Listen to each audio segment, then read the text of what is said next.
Hello, everyone. You're all very welcome to Underground Cinema. We're sort of halfway through our interviews just before the 16th Underground Cinema Film Awards. We've been at our hammer and tongs.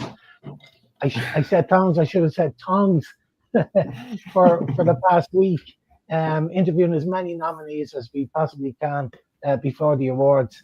I'm delighted to say that today with me, I've got director Luke Corcoran, and I've also got actress Joan Fleetwood with me today. They have done a fantastic film called Matriarch. This is a brilliant film. It explores control, loyalty within the family dynamic. So you're very, very welcome, guys. Thank Thank you. you. Thank you for having us. Great to be here. Not Yes. at all, not at all, Luke. And it's great to have you back, Luke. Luke's a previous winner at Underground Cinema. You won a Rising Star Award a couple of years I back. did. Fantastic. And Joan, Didn't do much for my imposter syndrome. and Joan, you've been nominated for Best Supporting Actress for this year's awards. Congratulations and well done. Thank you. I'm actually chuffed. I mean, I started going to Underground, 15 years ago? Is it nearly Yeah. 15? With John, and went to see all the movies, and I always thought, gosh, I'd love to be nominated. But I'm absolutely gobsmacked to be. Well, well done, John, and yourself. You guys have been great supporters with Underground Cinema. Been coming back to see us like the 16 years. That's how long it's going now, John. So I can remember yourself and John come down to John Leary in the Kingston Hotel and then the Royal Marine Hotel, and then not too long after that, then a few years later, Luke joined us as well. So. Listen, and it's this particular. I mean, I've seen you in many roles over the years, John, but this role is a departure for you. It's very different to the roles that you normally play. But maybe let's start off with Luke. Luke, can you just tell us what the film is all about? And let's start it off with that, and then we'll chat with John about her performance. Yeah, the film's about let's say the patriarch of a crime family dies, and instead of the power vacuum being filled by men, Joan's character has taken over completely, and she's bringing back into her fold her estranged daughter in a sick way to kind of pass it on, So it is about and then there's a question of, well, was the matriarch really the matriarch all the way through? Before this, anyway, was she always put on the strings? But it is about that kind of sick coercive control and the passing down of it from generation to generation. There's a lot in it, but also it's kind of a mafia film, which is pretty cool. Yeah. Well, you've hit the nail on the head there, Luke. So, Joan, when you got the script, and this is the sort of script that if it was handed to me, I'd be dying to get my teeth into, and it's not a role that you sort of normally play. We've never seen you in a role like this before. Can you tell us what you thought of the part? And obviously you enjoy playing it. Well, actually, it started off that Luke was filming showreels, and he wrote a scene for me in a showreel that was like would have fit into Matriarch, and I was hooked on the character. So I actually tormented him for 3 years to write me a film with the character in it. And COVID happened, and John passed away, and we got around to it eventually. And I just loved her character. I didn't even have to do much work. She was in me from that showreel, and I just enjoyed playing because it's against type. I hope. Absolutely, yeah, it was brilliant to work with Joan. I think Joan was really, really prepared for it, and so it was very easy for us to get different takes and have a look at different looks, if you know what I mean. And it was so professionally done by Joan, just in and out like that. And it was phenomenal. It was very, very smooth, and it was really a beautiful collaborative process between the two actresses, between Joan and Aoife and myself, and it was just great to play because the whole thing was a green screen as well. Apart from the kitchen. Everything else, the world, the car, everything was John Birmingham, which was phenomenal as well. But when it comes to like creativity and collaboration, again, that was another beautiful thing, because it was just, look, I draw these. This is the first film I actually did where I first storyboarded it and wrote the script. Like I saw it in my mind first, and I was able to give the storyboards to John, and we get that like beautiful shot of from the grave when she throws the cigarette in. Obviously inspired by kind of Sin City-esque kind of stuff and kind of comic book angles and everything. Like Joan's reflection of her in her daughter's eye, not her real daughter, my character, when she comes in, like that's like phenomenal work. And for me to just do this really crappy, terrible drawing, go, yes, something like that. And he's able to just blow that wide open and actually bring it to life is incredible work. Yeah, like John Birmingham is a genius, and he's also a previous Underground Cinema Award winner as well. And he's also got a nod for best sound design as well. The cinematography was superb, and it's also got a nod. Jose Suarez. I mean, you surround yourself with brilliant. Sorry? Well, that's what Gringo is his name. He prefers to be called that. No, yeah. Gringo, okay. Hi, Gringo, if you're watching. He's moved back to Brazil, unfortunately, but we're still in contact. Well, yes, I have. Sorry. Bit of a delay, I was just saying, he did the two guys did a super job, and I was just about to say it is very Sin City-esque. I thought some of the shots look really well. The lighting's really, really good in this as well. It was really very, very well thought out. And that was another question I was going to actually ask you, Luke, with regard to storyboarding. Obviously, you storyboarded a lot for this. Yeah. Like I said, I storyboarded it. Normally, I write the script first, or I plan out. I get a whiteboard, and I have a structure and a map or whatever. But this time, I just said pen and paper, just scribble out the drawings, and I was like, okay. So yeah, it was fascinating to work like that. But I think it comes across as well in the piece that it's very visual. It's probably my most visual work. Like I'm normally very and combining it with the character work as well from the actors. It was awesome. But you're right in what you're saying. I have surrounded myself with very talented people in Waterford. Of course I have. That's it's good leadership. Is like if you want something done right, hire the right people or people better than you, and it'll come together. Yeah. Yeah, I'm a great believer in surrounding yourself with the right people, and the end product will be absolutely superb. And that's what you got. John, we talked about playing against character. I mean, what were the challenges playing this role? To me, it doesn't look like there were any challenges at all. Having listened to you talking about it, did you find it challenging?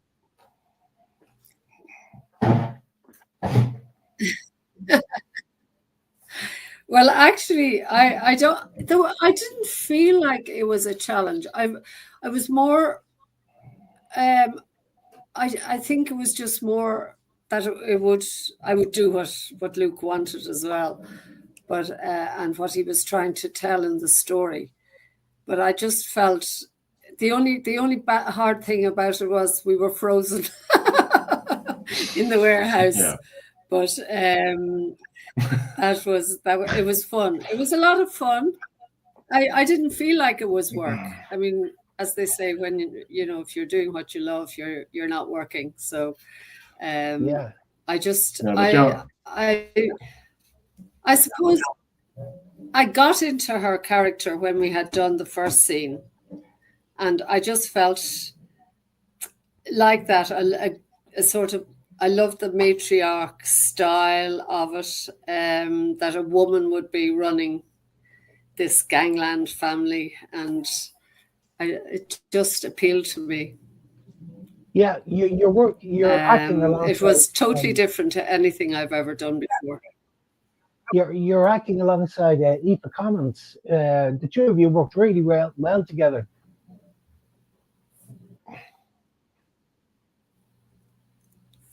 Sorry, the sound keeps going there. Okay, I'll take this. Yeah, Aoife is an incredible actress. Yeah, it's been phenomenal to work with again. And what you were saying about it, it's sounding like not a challenge. Like, Joan, just because you make something look easy doesn't mean it is. There's always a challenge to it. And obviously it's out of type, and the character is very abusive. And that can be heavy Yeah, it could be heavy stuff to act out, but with that trust and that professionalism and the openness to the creativity, and know that to know that it's an illusion pulled across by the actors, by the camera, by everything, but actually really live it, takes a lot. And it takes a certain person to have that skill and talent, and even the desire and the openness to go there. And Aoife had it, and she went there all the way. And same with Joan, and Joan matched her there with those, what we would consider every day in life as negative emotions and stuff like that, and the feeling of the pressure. But it was really nice, because we were dipping in and out. We were like, and I was checking in. Are you good? Are you checking in? We did. It was cold, but we kept each other warm with our spirits.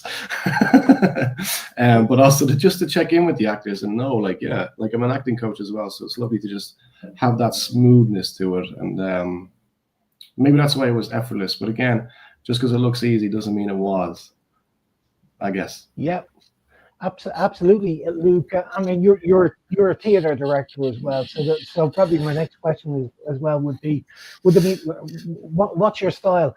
Do you rehearse much for something like this, or do you workshop, Yes. or you just go straight in? No, we have to rehearse. It's in the rehearsal lies the freedom to play with it. Like, the words are in the way.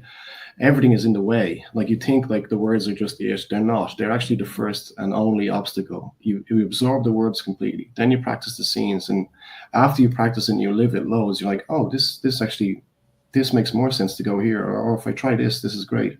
We rehearsed for 2 days on this shoot, and it's only 10 minutes, but I do find that for every page, I need an hour of rehearsal, a minimum, and that's if the actors are off book. And that goes for film, everything. I do the same thing, whether it's film or theatre. We're very efficient in theatre because we rob things from film.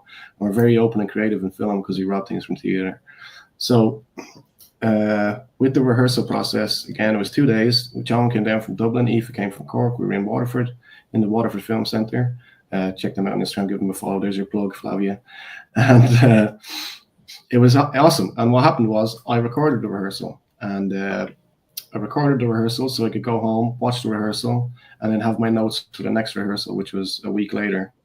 And then I took screenshots of the rehearsal, and Dawn, our first AD, and Jackie, our producer, hung up the screenshots of the rehearsal so we know what shots we're doing, and we just ticked them off as we went.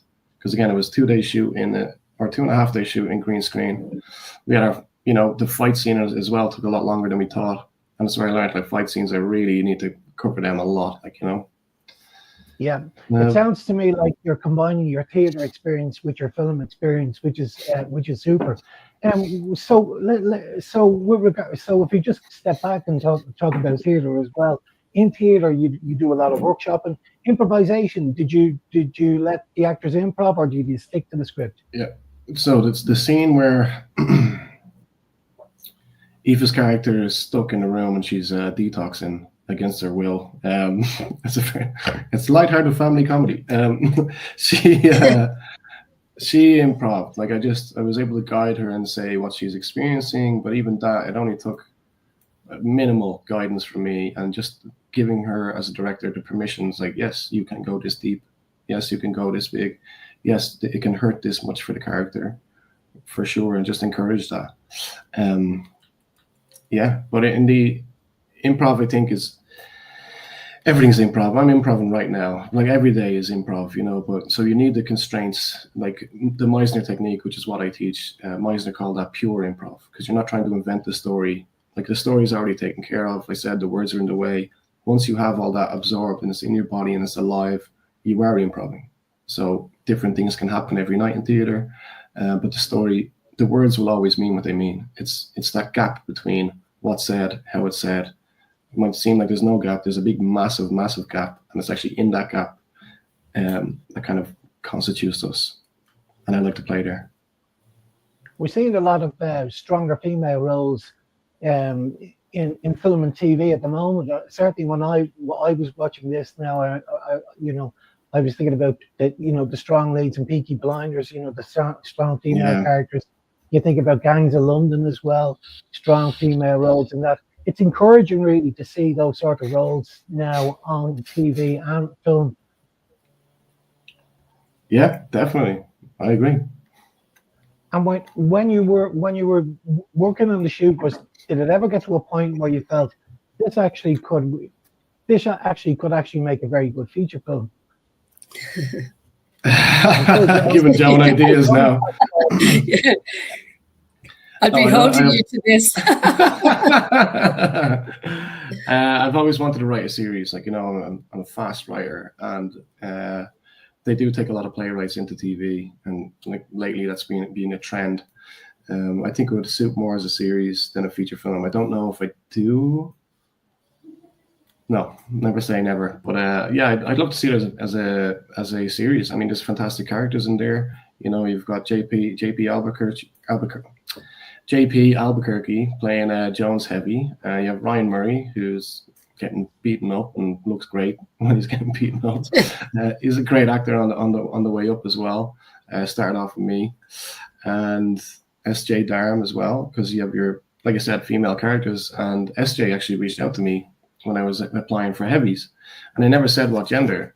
And she's like, "Hey, I'm wondering. I'm an actress, and I've trained a bit in stunts, and fight in screen combat classes with Philly up there in Dublin.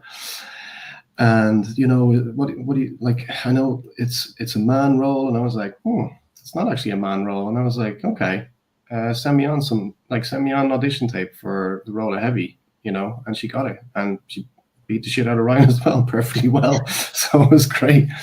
She was delighted. I was delighted. I was like, yeah, this totally makes sense to have a female enforcer, if you know what I mean.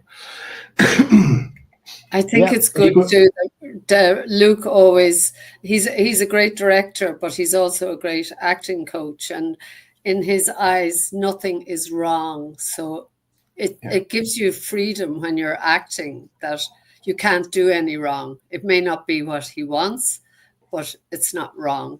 And I think when you get that, you get a certain confidence in your acting and just making it real.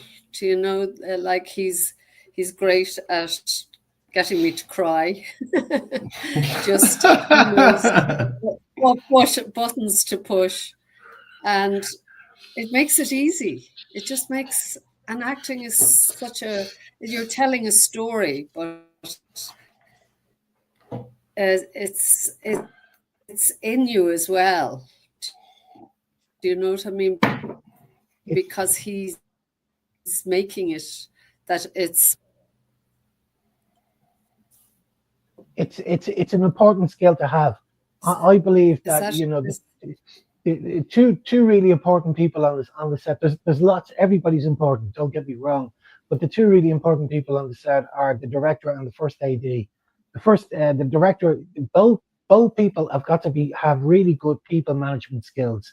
Yes. They've got to be able to switch on to the various different personalities for the various different people that they're dealing with. The first AD has to be able to have that sort of talent as well. You've got lots of different personalities when you're working on a short film, and indeed a feature, Luke, and you've done features before as well. I don't know what's happening to my air. I have just got the road outside.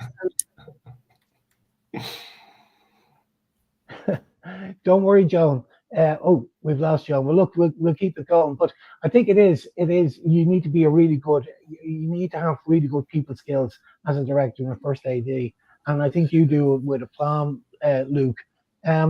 So this short is on its festival journey at the moment. How has it been going so far for you? I don't know. I forget. I'm not joking. My head is like a sieve. I've got the shows on tonight. Aoife won an award for Best Supporting Actress also over in England, in the England Film Festival. Yes, I remember. Sorry. And that was great. I was really proud of her. That was her first award. That was brilliant. I do want to just go back to what you said about the people skills and the first AD and stuff. Like it's certainly so important. And the producer we had at the time was Jackie and David Murray, and Don Sharp was there as the first AD.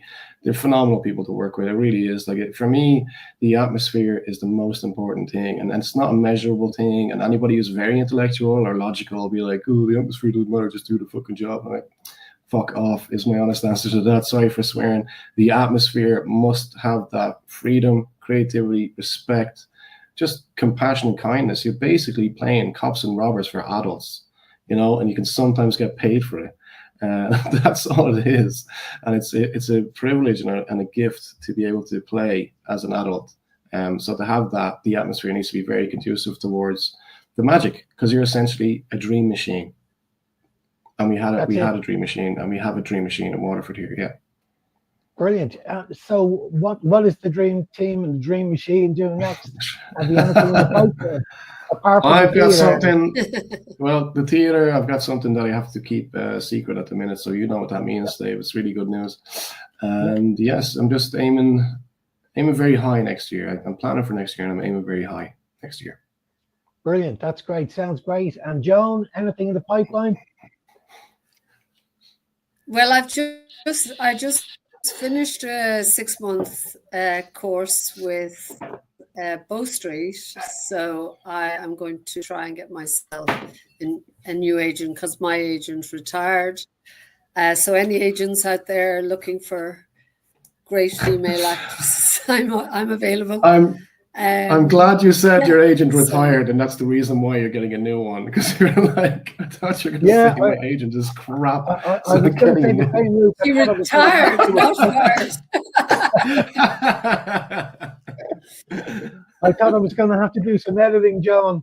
Thank God you told me he was retiring.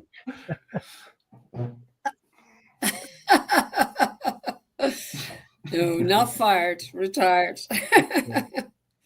Well, listen, guys. As I said, I thoroughly enjoyed the film. It's great. I really enjoyed that style as well. That sort of Sin City sort of style. I loved the camera shots. The sound was great.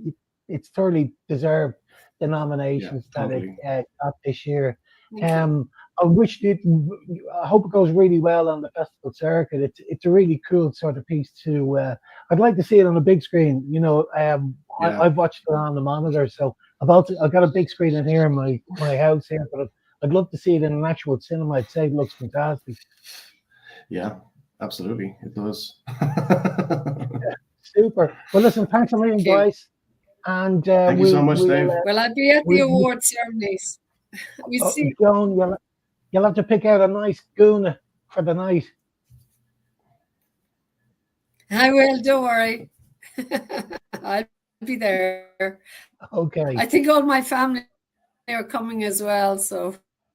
Oh my goodness. Hey, and this, just on the last note, Dave, this final, this film is the only project I've done that's ever been dedicated to someone. So it's obviously dedicated to John. And yeah, just want to note that he was, thank you. He was a really big supporter of the pub theatre as well, and of the Underground Film Festival. So I think it's a beautiful thing to dedicate it to him.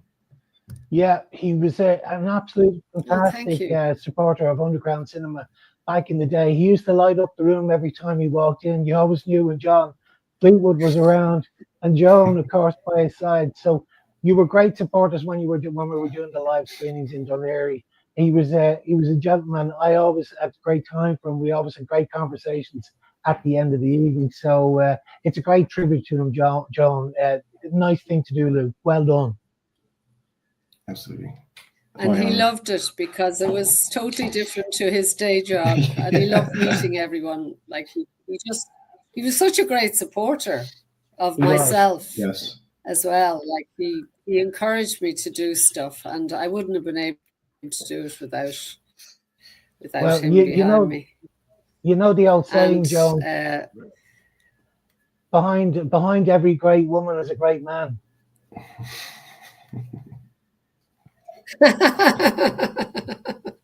Yes, exactly. I'm sorry about the